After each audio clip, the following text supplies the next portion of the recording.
Tuesday Night Touchdown Podcast with your hosts, Reese Downing and Jacob Workman.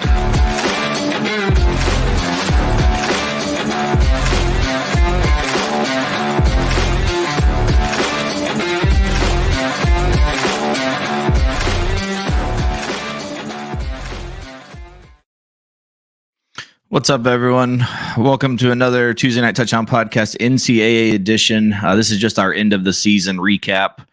The national championship game was last night, which was won by the Michigan Wolverines. Jim Harbaugh getting a college football national championship. And now it's a lot of questions as to what his future will remain. Will he head to the NFL or come back for more at Michigan? Joining me, as always, the co-host, Captain Reese Downing over there on the other side. What's up, Reese? What's going on, man? How are you? Oh, I would have been better if Washington won, but it was a good game. It was Washington their worst game of the year, unfortunately, at a bad time, but things like that happen. Yeah. So, it was rough to see Penix walking off that field, man. He was banged up. Yeah. And, I mean, he was hurt a lot of the year, too. It was just it would have been a nice story, I think, if Washington would have won, but just didn't quite get the finish there. Overall, though, pretty good college football season, minus the invitational committee. That was about my downfall of the season, and Jordan Travis's injury was obviously awful. But any thoughts on the college football season as a whole? I think it was a great football season overall up until we got to the point where obviously the picks happened for the playoff. Part of that's going to be fixed next year with the 12 team, but part of it's not going to be fixed. I definitely think that they need to address, just like in the NFL side, they need to address some of the referees situations because we had some pretty bad calls in college football. Really looking forward to the craziness that's going to be next season with all these super conferences. You and I were just talking about a couple of the highlight games and the potential games of the year, man. There are a lot, and it's going to be a fun season next year.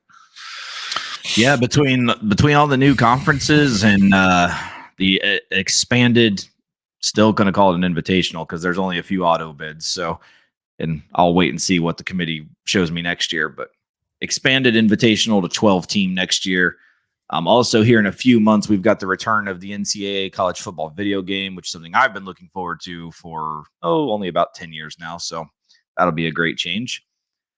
So let's go ahead and get into this. We're going to start with our favorite thing, the transfer portal. Got another War and Peace to read here to get through everyone, but we will, we're going to kick this off with actually some pretty big news. So talked a few weeks ago about USC quarterback Malachi Nelson going into the portal. He committed to Boise State. Just as our show does like to talk a lot gambling stuff, I think you've got to immediately think of Boise State to make the invitational next year. I think they will be the group of five to make it. This team is loaded, and they bring everyone back. Unfortunately, they're in the Mountain West, which Fresno's in. And everyone that's listened knows my love for Fresno, but I think Boise State is going to be absolutely ridiculous next year. We'll obviously talk in the preseason next year about some preseason bets to make the playoff and stuff like that. But just early indication is Boise State. If they're not in the 12-team invitational next year, I will be shocked. This team is going to be very good next year. On top of that, we had another big quarterback. Kansas State quarterback Will Howard did commit to Ohio State, and with him was Ole Miss running back Quinshon Judkins from Ole Miss. Those are two big additions to the Ohio State offense. I think that's going to be huge also. Obviously, they need to get over the hump of beating Michigan, but with the expanded invitational, an 11-1 Ohio State's probably getting in every year. So we'll see what happens. They do have a little bit of a tougher schedule next year. I know Oregon is on the schedule. I'm not sure who else I don't know if they play Washington or UCLA or USC, any of those yet. We'll get more into that a little bit later on in next season, preseason. UNLV quarterback Jaden Mayava, he was kind of the resurgence for UNLV this year. They've struggled the last few years. They ended up having a great year this year behind him.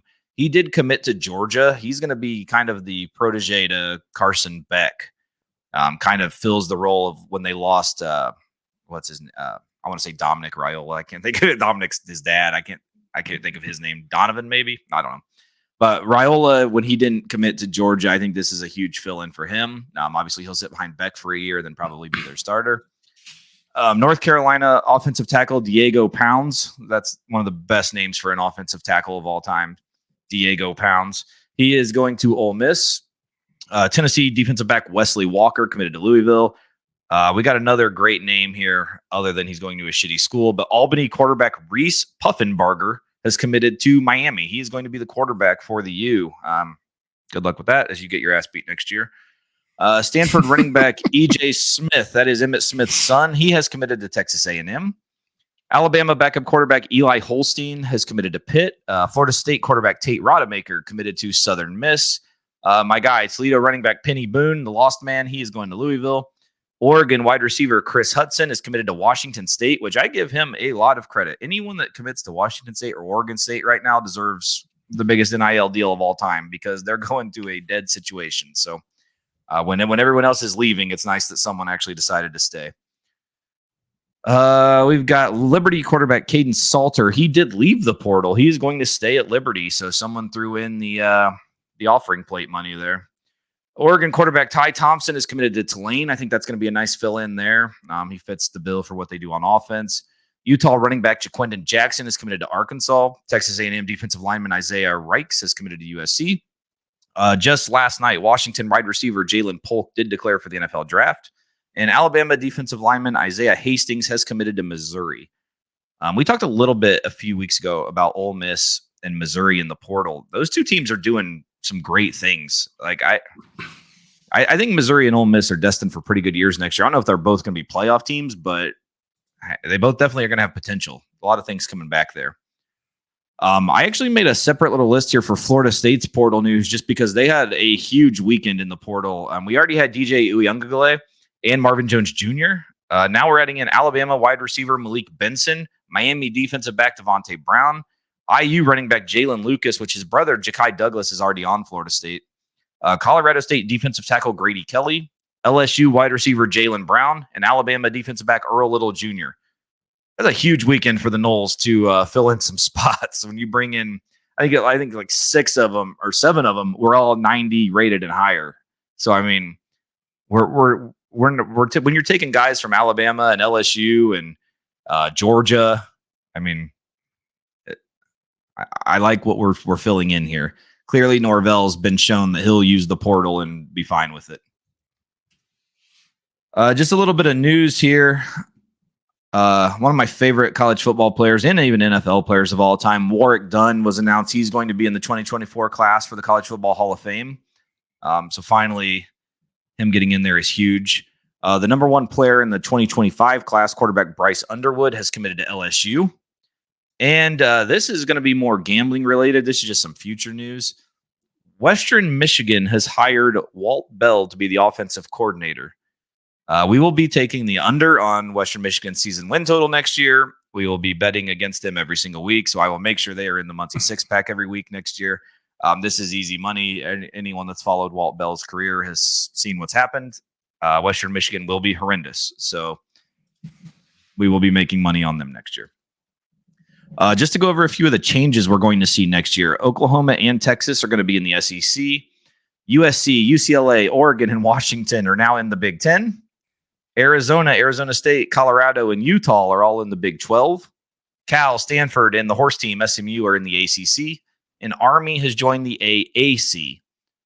Oregon State and Washington State have formed a 2-team conference. I don't believe they're going to have a name unless we're still calling it the Pac-12. I don't believe so, though. But they are going to be playing Mountain West teams on their schedule. And one team is moving up to FBS. We got Kennesaw State moving up to FBS, joining Conference USA. Reese, you got any thoughts on any of that? I know it was a lot, but yeah, it's a tremendous amount. I'm really excited to see this Ole Miss team next year. That's the team that I think I'm most excited for right now. A little disappointing to see Judkins leave, but they have Ulysses Bentley the 4th, and they have a 4-star recruit in Kedrick Riscano available next season. And then Kiffin can obviously dip into the portal because the portal opens back up, which I don't think either one of us knew a couple weeks ago. Right. Yeah. So what's that, back in April? Yeah, I think it's April 15th to the 30th. It's open for 15 days. Yeah, so another 15 days for them to make some more damage. I don't know what the regulations are as far as them being able to communicate with any potential players between now and then, but Yeah, I mean, it's a lot to be able to track and cover to figure out where the hell all these guys are going because there's so many teams to be able to point out. But the Boise State stuff is really surprising. Malachi Nelson going there is something that I did not have on my bingo card. I think the Malachi Nelson and Quinson Junkins has been the two biggest surprises. I am interested to see where Evan Stewart lands because right now I don't think he's landed anywhere. I know originally he picked the Aggies over Bama, LSU, Florida State, Tennessee, Texas, and a bunch of other schools. So be interested to see where he lands because he is a weapon for sure. But yeah, outside of that, man, it's hard to keep track of all this stuff, but I'm excited to see what's going to happen, especially as we enter April. Yeah, and we have the second of the, I don't even know what they call it. I guess it's signing day because they call the other one early signing day. So I guess we'll have normal signing day for the high school kids still that aren't early enrollees coming up soon also. So between that and the extra portal, I'm sure we'll still have 4,000 changes of rosters in college football. But that's why we're here. Stay tuned for preseason next year because we're probably gonna have to do 7 episodes just on the portal. It's we went through it at the beginning of this year, and we only did the top 4 teams in each conference, and it took forever. So be prepared for that. Yeah, we'll have to have a portal episode. We might have to do it by conference or something because it's gonna be a lot. I don't even know if we can do that now with all these super conferences. We might have to true, yeah. The Big 35. So I'll do a little quick we're not going to do a whole lot on it. I mean, it was what it was. The national championship was last night. Michigan did beat Washington 34-13. Michigan they came out on their first drive. I was surprised. Washington won the toss and they did elect to defer, which I was kind of surprised on that. I thought that the way they played, they should have taken the ball and maybe came out and tried to get out to a 7-0 lead. They did get Michigan came out and scored. They did a 46-yard running with Donovan Edwards, and then Washington went down the field. They were held to a field goal. They did end up making it a 1-possession game in the second half, though, but then it just became too much when they gave up 14 in the fourth quarter. So overall, it was basically a hell of a running performance by the Michigan offense. Their passing wasn't that fantastic, but Blake Corum went for 134. Donovan Edwards went for 104. They both had 2 touchdowns.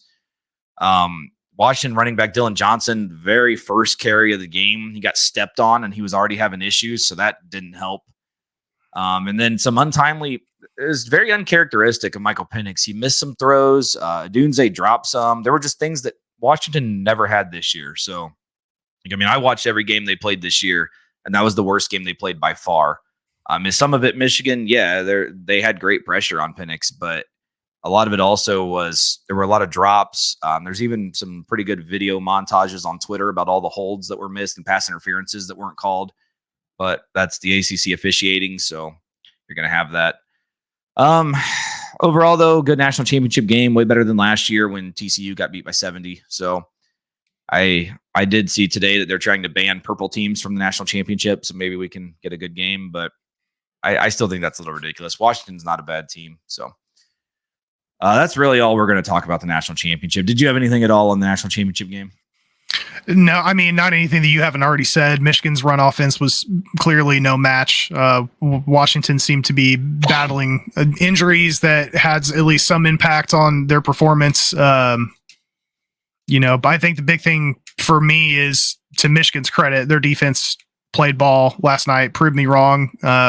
I've had a lot of questions about that team just because of the quality of play that the quality of opponents that they've played throughout the year. They played a really good offensive team last night, and they showed up. So, credit to the Michigan Wolverines for getting a national championship.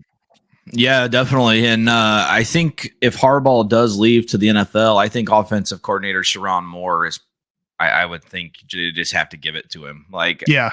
I don't, if not, he's probably gone. I think there's a lot of teams that would be interested in him. We're going to wrap it up with a final AP top 25, just because we did use the AP poll all year as our ranking system, just because the invitational things did not they came out after we recorded every week. So the AP was kind of our go-to way of the numbers all year. So number 1 was Michigan, number 2, Washington, number 3, Texas, number 4, Georgia, number 5, Alabama, number 6, Oregon, number 7, Florida State, number 8, Missouri, number 9, Ole Miss, number 10, Ohio State. Number 11, big surprise, one of the hottest teams all year, Arizona. Number 12, LSU, 13, Penn State, which I still don't understand how this team is still 13. 14, Notre Dame, 15, Oklahoma, 16, Oklahoma State, which that makes no sense because Oklahoma State beat Oklahoma.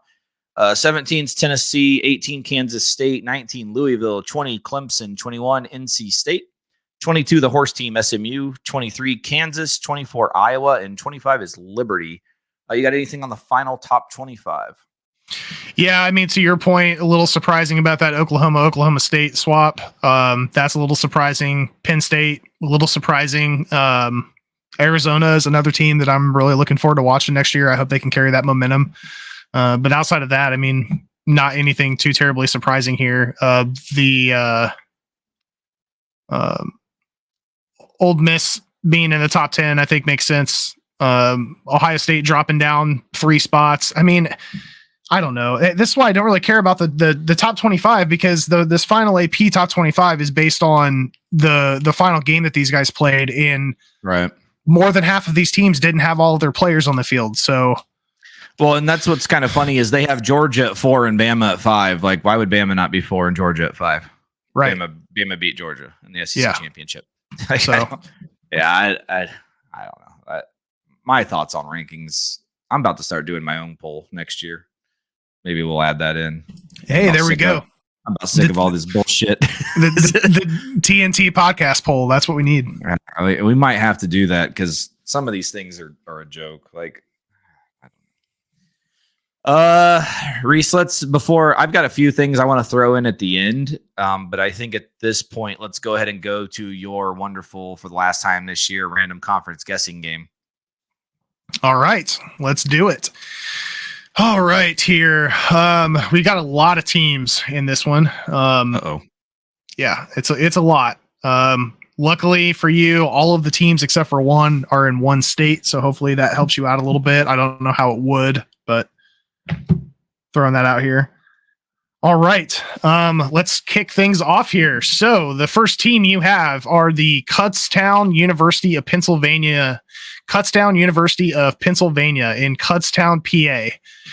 This mascot is shared with Monroe Central Junior Senior High School, the pride of Parker City, Indiana. This furry, ferocious animal has a specific color that shines. I believe, wasn't this a clue earlier this year? I think it was. Maybe. I think it's Cal, right? And the Golden Bears? Golden Bears, that is correct. And just before we get going, you said every team is in the same state, right? Except for one. Okay. Well, hopefully that wasn't the one because I have Pennsylvania in my mind now. So,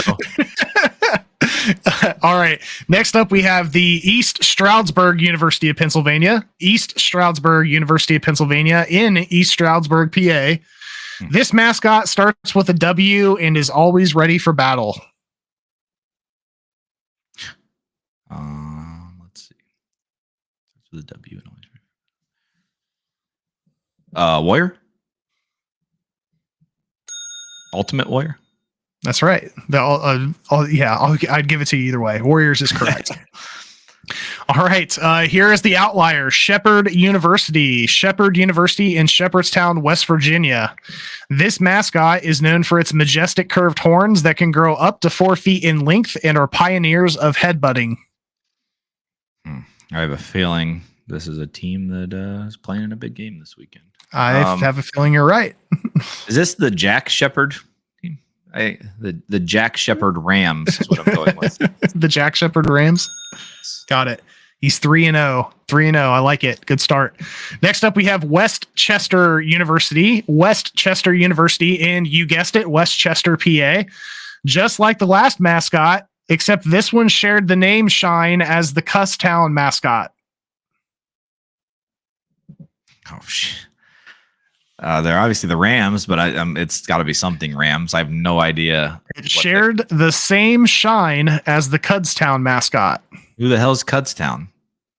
Is that a team we already talked about? That's the first one that we talked about, yeah.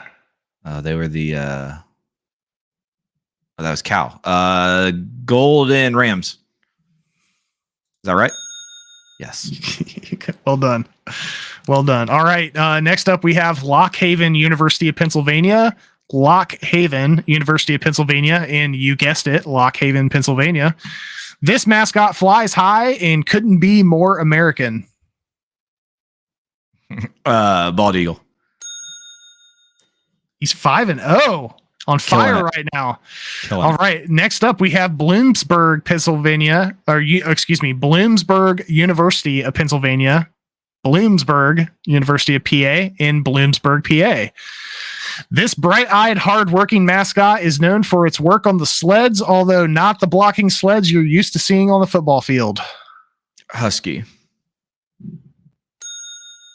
Anytime you say bright eye, I immediately think it's husky. So hopefully it's always husky when you say that. I'm gonna have to review this stuff next year and switch up some of my descriptions. All right. Next up, we have Shippensburg University of Pennsylvania in Shippensburg, PA. Jesus. A synonym for buccaneers, pirates, pillagers, and plunderers. This mascot shares the name of one of the original teams of the American Football League. Raiders. 7-0. Killing it. We're going to get them all this week. All right. Millersville, PA. Millersville University of Pennsylvania. Another synonym for buccaneers and pirates. This mascot that starts with an M is well known in the world of Harry Potter, in which all of them died while protecting Harry from Voldemort and his Death Eaters. I think this is Mount Vernon again. Is this Marauders? Woo! I thought you were going to trip up there. 8-0. 8-0, sir. There's been a surprising amount of Marauders. Like, I think we've had one every week. Like, yeah, it's been nuts. A couple of these conferences, there's like I picked one conference earlier today, and then I started looking at the mascots, and 3 teams have the same mascot, and I was like, well, this is pointless. I can't use this one, so I had to go on, and then I ended up finding one that's got this horseshit. All right, next up we have Slippery Rock University of Pennsylvania in Slippery Rock, PA. You may be surprised by this mascot name, but it doesn't matter if you're surprised by this mascot name if you smell what I'm cooking. The school's name is Slippery Rock? That's correct. I mean, this is stupid, but are they the Rock? Or Rocks? I don't know. They are the Rock. Like Dwayne Johnson? Yes. Yes. Exactly. I tried making it as obvious as possible because I was like, I don't. What is this school? Like, this is crazy. Slippery Rock University, The Rock is what they have named their mascot. Jesus. They should be the Jabronis. The Jabronis. Yes. All right. Next up, we have Pennsylvania Western University, California. Pennsylvania Western University, California in California, Pennsylvania. Holy shit. Yeah. This mascot is known as the god of fire in ancient Roman religion and mythology, although the name is more likely to be known due to Star Trek's use of the word to describe an extraterrestrial species comprised of some of their most popular characters, including Spock. Oh, God, I know that it's Vulcan. You're still going, man. 10-0. Well done. All right. Next up, we have Gannon University in Erie, PA. Gannon University in Erie, PA. This mascot is the third one to use this color accent in this conference. And it's a mascot that Sir Arthur and his court would be proud of. I believe this is the same as UCF. Let's go with the Golden Knights in Vegas. That's right. Well done. Next up, we have Seton Hill University, not Seton Hall, Seton Hill University. The jobber version. Yes, that's correct. In Greensburg, PA. This is a tough one. This mythical mascot is half eagle, half lion, and dates back to more than 3000 BC. Oh, no. It has been on a previous episode. Half eagle, half lion. Oh, I remember this. Yeah, because I remember the clue because I was like, what the hell is that? I don't know that one. Oh, you gotta throw out a guess. Half eagle, half lion. I don't want to. Okay. I know we had it, but I don't remember what it was. What's Peter's last name in Family Guy? Griffin. I'm going to give it to you. I don't want to break the streak. All right. Next we have Indiana. These names, dude. Indiana University of Pennsylvania in Indiana, Pennsylvania. So they have a California, Pennsylvania, and they also have an Indiana, Pennsylvania. This mascot flies fast and low and has multiple species that can fly upwards of 100 miles an hour. Its accent color is a version of red. It's IU, Pennsylvania? Correct. I'm guessing crimson if that's IU. What was the other part? It flies fast and low and has multiple species that can fly upwards of 100 miles an hour. I've actually seen this school. They play. I see a lot of their basketball games actually. Oh God, what are they? Crimson Hawk is the only thing that makes sense. Crimson Hawk. Hey, he got it. Crimson Hawks. That is correct. I've actually seen that. That's the only school I think I've ever seen in this whole game's history. All right. The next one we have Pennsylvania Western University, Edinburgh. Pennsylvania Western University, Edinburgh in Edinburgh, PA. You'll find this mascot rocking a kilt and paying homage to Edinburgh, Scotland, where the founders of Edinburgh came from. You'll find this mascot rocking a kilt and paying homage to Edinburgh, Scotland, where the founders of Edinburgh came from. Another note is that the great Kayla Downing, my wife, also went to school there. The only other school I've ever heard of is like Anderson, so I'm going to go the Scots. Okay, so you got that part right. There's a second part to that name. Shit. What? Yeah. So I don't know how to spell this out without giving it away.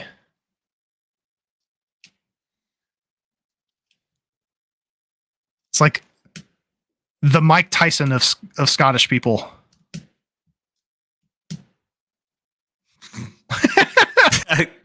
Mike Tyson. There's a lot of crazy things I can put with Mike Tyson. What did he find? What did he primarily do? Box. He's like, yeah. So it's not a box. Oh, okay. I was guessing it's like Notre Dame fighting Scots. There we go. Okay. I had to lead the horse to water there, but it's okay. Yeah. Two more here. Pennsylvania Western University in Clarion. Pennsylvania Western University Clarion in Clarion, PA. The fourth mascot in this conference to use the same color for some unknown reason. Golden. This time, it's flying high as the symbol of America.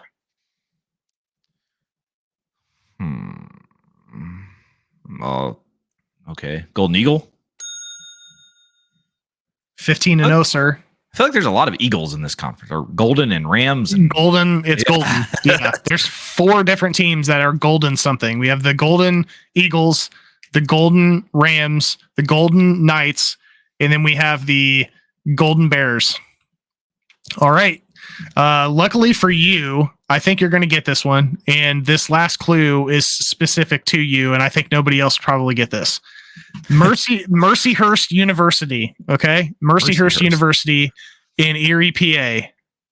This mascot shares the name as the same team who drafted Slovenian basketball legend Sasha Vujovic. Yes. That would be the Lakers. Yes. You, sir, went 16-0. 16-0. Hell of a way to end the season. Now, Pennsylvania something. You have to figure out the conference. So here we go. It's NCAA Division II. Oh, I forgot. Oh, yes. It's a little loud. NCAA Division II, founded in 1951 as the State Teachers Conference, was temporarily named the Pennsylvania State Teachers College Conference in 1956, and then changed to its current name in 1964. Headquartered in Lock Haven, Pennsylvania, All teams play in PA except for Shepherd University, who plays out of Shepherdstown, West Virginia. And it was the Pennsylvania State Teachers Conference? It was temporarily named the Pennsylvania State Teachers College Conference in 1956, and then changed its name to what it's now current in 1964. I don't like that there was a college conference in there. That's going to throw something off, I'm sure. I'm going to go Pennsylvania State College Conference. Okay, that's not correct, so let's give you the acronym. It's PSAC.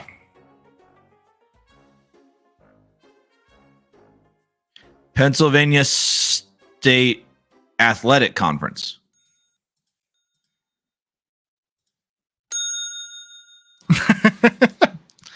Well done. I've gotten good at using those old clues, the old names, because generally they tie in. And I don't understand why there's so many conferences that are teachers. Yeah, there's a lot of them. Yeah, it is. It's a lot.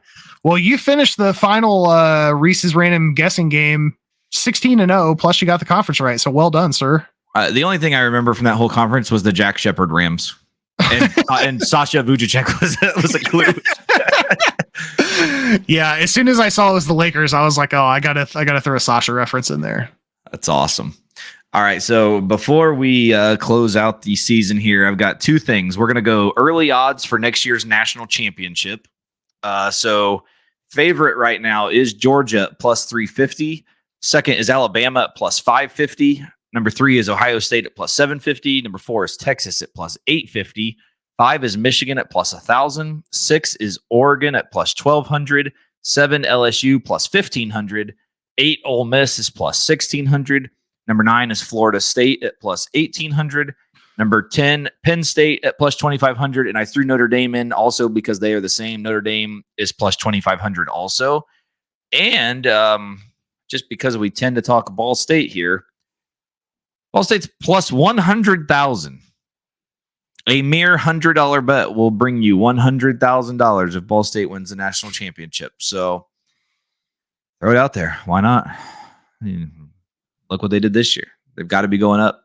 That's right. Reese, any thoughts on the odds for next year's national championship? Oh, man. Not too surprising that Georgia's still sitting at the top. I don't know what Bama is going to look like next year. I haven't heard a whole lot from them in terms of portal, but they typically have decent recruits that are coming in, so I don't think they necessarily have to lean on the portal that much. Ohio State sitting at 750 looks really good right now, especially with Judkins and Will Howard stepping in. I think that's a nice bet this early in the game. The other reason why I'm looking at Ohio State right now is because I haven't looked at all of the scheduling for the Big Ten, but with all of these new teams that are coming into the conference, the only new one that they're going to be playing is Oregon. All other teams are Big Ten teams that they're used to playing. So they have Akron, which obviously not Big Ten, Western Michigan, Marshall, Michigan State, Iowa, and then they play Oregon October 12th. And then they go with Nebraska, Penn State, Purdue, Northwestern, IU, and then finish the season at home against Michigan. Looking at that schedule compared to, I know for a fact Michigan plays Texas and they play Washington and they play there's another game that Ohio State. So like Michigan's got a much more difficult schedule. And I think a lot of these teams are going to beat up on each other, but Ohio State relatively light schedule considering what could happen with all these teams coming into play. I think that's a solid bet. Plus 750. So I just pulled up the Ohio State schedule. Week 2, Saturday, September 7th. They will be hosting Western Michigan, the team I just said will have the worst offense in America. We will be betting a shutout in that game. We will be team total of 0 for Western Michigan. See if we can come through with a decent profit on that one also. We'll do it. But yeah, that schedule is, so now Iowa's Iowa, but they do play Iowa, and then the very next week they go to Alton to play Oregon on the road. That's about the extent of it. I mean, Nebraska is going to be okay. So they have a bye week after Oregon, then they got bye, then they play Nebraska at home, then they are going to go to Penn State the next week. But yeah, this schedule sucks. Like Ohio State to me, quickly looking at this schedule, should be 11-1, 10-2 at worst. And with the change of the conference, that should put them in the conference championship game. Yeah, I think they're probably a lock for the Invitational if I had to guess at that point, whether it be an at-large or a automatic bid for winning the conference. Also, we do have an early game of the year line on that Ohio State-Oregon game. Oregon is a 1.5 point favorite in that game. And then for Michigan, Ohio State next year, which will be back in Columbus, Ohio State is a 3.5 point favorite in that one. So they're a road dog right now at Oregon, and then they are a home favorite by 3.5 for Michigan. Just some early odds you can throw out there for game of the year lines. Reese, you got any shot for Ball State at plus 100,000? I mean, I'll throw $100 bet in there. I mean, I wouldn't. No, I'm not going to. Seriously. I wouldn't mind throw. I mean, if Kelly's going to be there, I know they're making a change to OC. I'm excited to see what Ball State's going to do. I know that we lost Brady Hunt to South Carolina, so we'll see what happens as far as filling in that spot. But I look for Ball State to hopefully lean into that run game like we did later in the year. And I mean, if we can get plus 500, I'd be happy. Yeah, and I think obviously we're going to come back with some season win total stuff like that in the preseason, and the MAC obviously will be featured and Ball State will be featured. So maybe we can get them over the win total this year, and maybe even a conference championship. We'll see what happens in the offseason. The one other thing real quick, early odds for next year's Heisman. Number one is Quinn Ewers at plus 750, quarterback at Texas. Number two with the same odds is Carson Beck at plus 750 from Georgia. It would have been real nice if he could have done that this year. Someone had a bet on him. Jalen Milroe was also plus 750, quarterback at Alabama. Dylan Gabriel plus 1,000, new quarterback at Oregon, formerly at Oklahoma. And Will Howard is plus 1,500, the new quarterback at Ohio State, formerly quarterback at Kansas State. You got anything on any of those? You forgot our guy, Nico Iamaleava. Yeah, he's will be leaving in the transfer portal. Yeah, he is a Leva. Plus 1,500 for him as well. I like those Will Howard odds, man. Again, at Ohio State, soft schedule. Will Howard should be able to throw the rock around. Ohio State's got some good weapons at the receiver position. Noah Fafita has climbed up quite a bit. That's a pleasant surprise. He's plus 2,000 right now. He's actually at the same position as JJ McCarthy. DJU sitting at plus 2,500, Riley Leonard sitting at plus 2,500. And then we dive a little bit further in there. Drew Aller's kind of tank. Shador Sanders is sitting at plus 4,000. Yeah, I definitely see this shaking up over the course of the season, but a long shot right now with the plus 1,500s. I'd go after Will Howard. Yeah, I think I like Will Howard, and I think I actually like a little bit on Milroe. I could see Milroe having a decent year next year. I'm trying to pull up real quick to see. There's one thing since you just mentioned Shador. I just wanted to see. Only 3 of their dates are announced. The Big 12 hasn't released their schedule yet, but let's do a quick one real quick of this. So I'm going to go through Colorado's schedule next year. Only 3 of the games have dates. It is their first 3 games. So they're going to play North Dakota, which is an absolute powerhouse in the FCS, week 1 in Boulder. Then they go to Nebraska, which they played this year, and then at Colorado State. After that, none of these have dates yet, but at Arizona, home against Utah, home against Baylor, home against Oklahoma State, home against Kansas State, home against Cincinnati. A lot of home games there. And then they are at Kansas, at Texas Tech, and at UCF. I know it's early, but what do you think Colorado's record will be at the end of next year? Let's see here. 1, 2, 3, 4.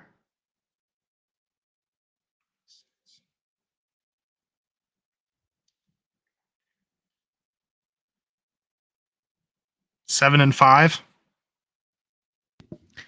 That's pretty much what I got them at too.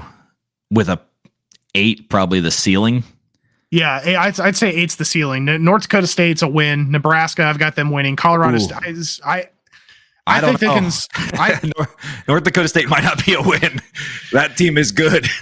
Yeah. I mean, I've got them starting the season at 3-0. But the Arizona Wildcats game, I think they lose that. I think they lose Utah. They might be able to pull a game out of Baylor. Gundy, it's probably a loss. Kansas State, I don't really know what they look like right now after they lost Will Howard, so that's to be seen. Cincinnati's a winnable game. Kansas is another team that could be decent. Texas Tech always plays strong.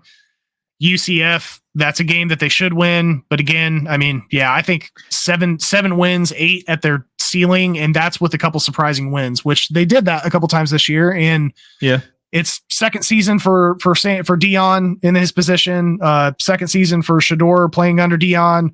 They've got a lot of transfer portal guys coming in, and that's not over yet. I mean, this team could be much better than what I'm thinking, but right now I'm thinking 7 is probably the cap, maybe 8. Yeah, I don't know. I kind of think 7's out. That'll be an interesting one to follow for win total when it comes out, because I almost bet it's 7.5. 7.5 sounds perfect for this team the way it's at, and if it's anything over that, I'm betting the under heavily because I don't see it. And I think they could even, like North Dakota or at Nebraska, I think they could lose either one of those too, and that's an early setback on that win total. And yeah, at Arizona is nothing I would want to mess with, and we've got Wayne's World back for Utah, so I don't really like them in that game either, though it is in Boulder, which is nice. But yeah, at Kansas, at Texas Tech, and at UCF is not fun. No, I don't think at Nebraska is going to be fun for him either, especially early in the year. All right, well, I just want to do a little run through there since you mentioned Shador. But that is it. That's the end of the college football season. That's the end of the college football podcast for this season. If I had to guess, we might throw something in around the end of the portal and signing day, spring ball, probably a little bit of review after spring ball is over, just how some teams have looked, if there's any key injuries or anyone standing out as a stud or anything like that. So probably a spring ball episode. Look for that. January, February, March, April, May, probably beginning of May. If I had to guess, that would be the best time for that because spring ball is usually over by the end of April for everyone. And we come back the end of May, then we're only about 4 months away from football starting, thankfully. So do that, see what we've got going on. Overall, great year for the college episode. Both of us were over 500. Just an overall great college football season. Reese, you got anything you want to throw in before we wrap it up? No, I just really appreciate everybody listening in on our show. This is our first season, and we're looking to keep this thing running, into next season and beyond. So it takes, the support and listeners to be able to continue this. We're going to try to expand things a little bit more next year as far as like some of the advertising and stuff goes to hopefully get a little bit more people here listening. But yeah, again, to everybody who does listen to our podcast, we can't thank you guys enough for taking the time to sit down and hang out with us for about an hour every week and talk football. So thank you guys. Yeah, especially also to the people that do listen every week. Right now is so NFL playoffs are going on. We just had a special episode. We had some guests. They've been on the previous episodes here before too with us. Sorry, the sickness, of course, is going to catch me here at the end. But for the NFL playoffs going on, if you guys could share the episodes for the playoffs, they're quicker episodes just because there's not as many games. Just some insight of the stuff going on in the NFL world with coach firings and stuff like that and draft stuff starting. So just share with everyone that you possibly can, see what we can get going here for the end of the season leading up to the Super Bowl for the NFL. But that is it. So for Captain Reese over there, I am Jacob Workman. That is it for the college football season. We will be back probably around the first week of May with a college football episode. But thank you guys again, and we will see you after spring ball. Cheers, guys.